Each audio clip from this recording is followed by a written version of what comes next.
In this video, we are going to actually perform the bank reconciliation using this bank statement. In the earlier video, we have already entered all of these transactions, and let's move forward to step 3, which is bank statement for April 2025.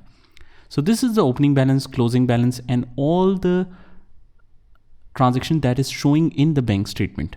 So I need to make sure that all of these transactions show up here, and then I will check it. So to reconcile, I'll just click on the settings right here on the gear icon, and under the tools, I can see this reconcile option. Just click here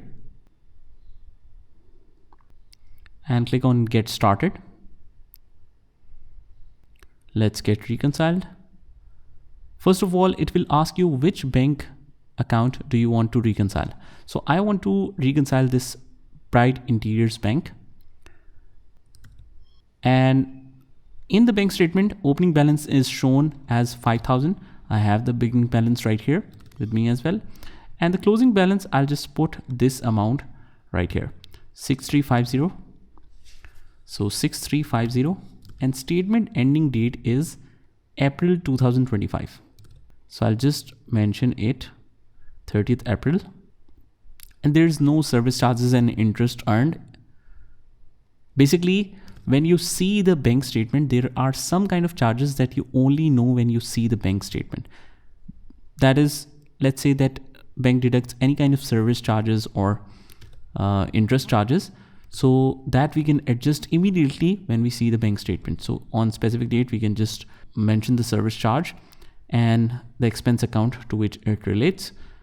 So in this case, we don't have anything like that. So click on start reconciling. And here what we need to do is, we cannot just mark it as all and just reconcile it. It doesn't work like that. What we need to do is just make sure that we make this difference as 0. We have the cleared balance, which is mentioned as opening balance, so that reconciles in both for the bank statement and for our records. But the ending balance is 6350. So I need to see whether or not the transactions that I have entered is shown in the bank statement as well. So I need to match it one by one. So we have account depot shown here. I'll just check it. And we can also highlight this, especially if you have a lot of transactions. So I'll just quickly check through it. Rent payment is 1,000, and that is entered as a payment. So payment, it's showing in the payment. Let's check this. And again, John electrician, the payment is 300. I'll just check that, shown in both the areas. Just highlight this. Next one we have is 2,000, and it is a receipt. So I'll just mention 2,000 as a deposit. Just check this. And $120 as a payment. Just mention this. Shown in both areas in the bank statement and in our transactions. And we have paid something to supermarket, and which is other miscellaneous expenses. So it's shown in the payments. All good. Next is 1,200. So this is an inflow of cash from XYZ client. I'll just check mark this and check mark this here as well. So as we can see, the difference is 0, but what we need to do is, you might see some more transactions as well that is not shown in the bank statement. Why? Because it might need some time to deposit. Maybe this is a port-stated check which we have ended, but it will be shown in the accounts or in the bank statement next month. This could be a timing difference. Sometimes you have given the money to your vendor, but he didn't put that deposit check in the bank. So we have reduced already from our side, but since it is not shown in the bank statement, the balances won't match.